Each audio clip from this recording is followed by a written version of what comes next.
Assalamualaikum warahmatullahi wabarakatuh. Selamat berjumpa kembali dengan saya di mata kuliah pengantar manajemen.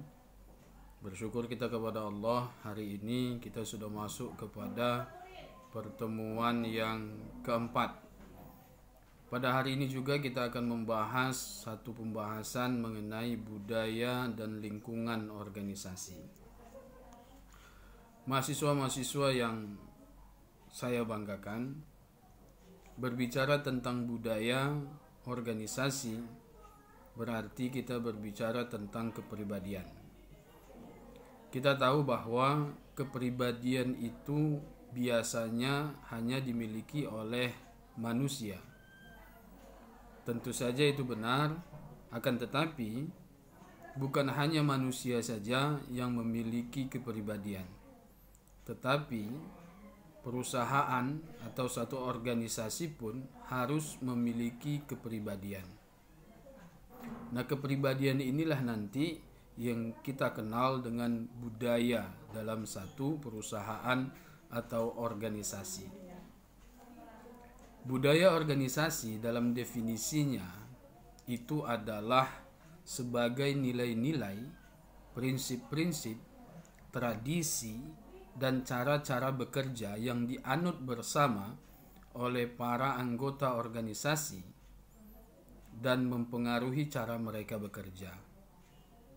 Nah, dalam kebanyakan organisasi, nilai-nilai atau praktek-praktek yang dianut bersama ini telah berkembang secara sangat pesat dan benar-benar sangat mempengaruhi kinerja dari perusahaan.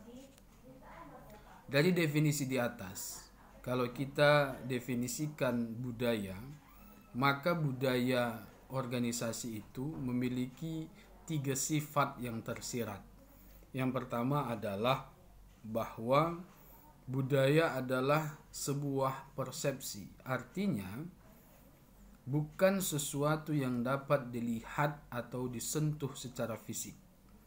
Yang kedua, budaya adalah bersifat deskriptif, artinya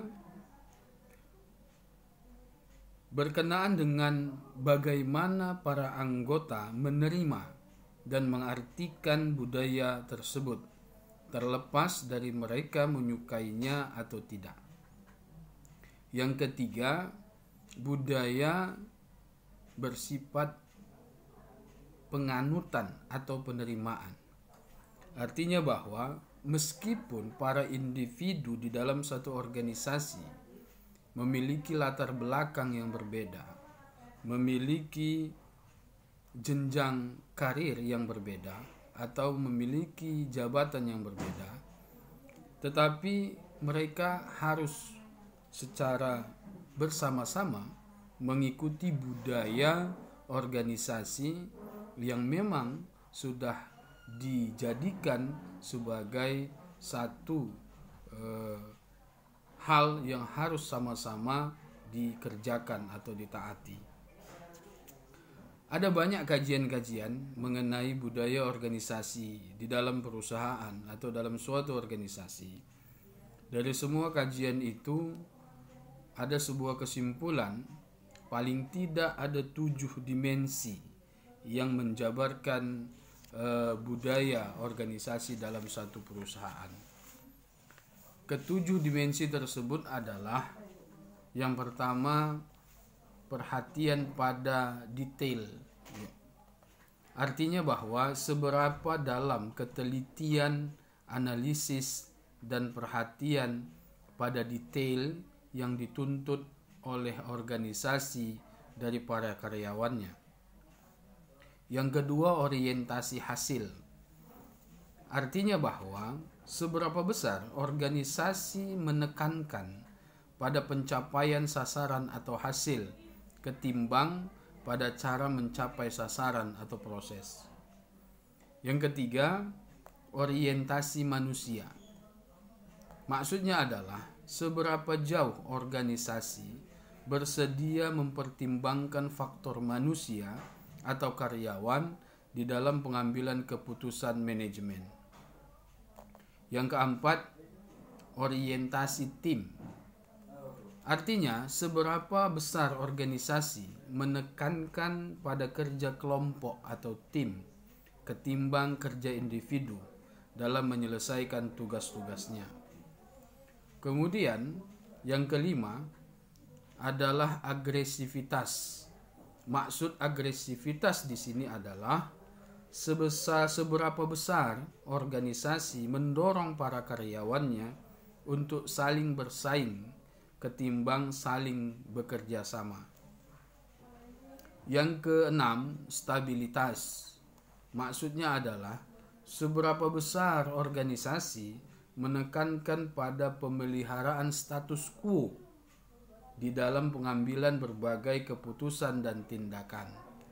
Dan yang terakhir adalah inovasi dan pengambilan risiko.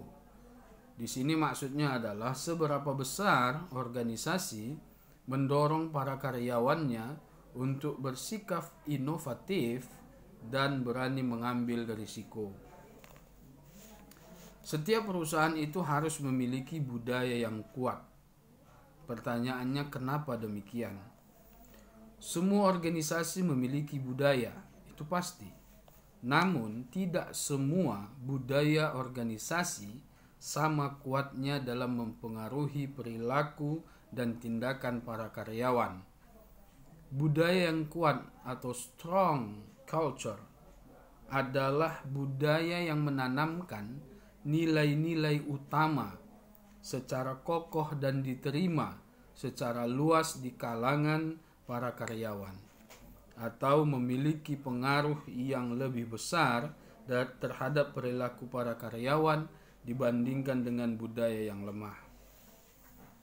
Artinya bahwa semakin tinggi tingkat penerimaan karyawan terhadap nilai-nilai pokok organisasi dan semakin besar komitmen mereka pada nilai-nilai tersebut, semakin kuat pula budaya organisasinya.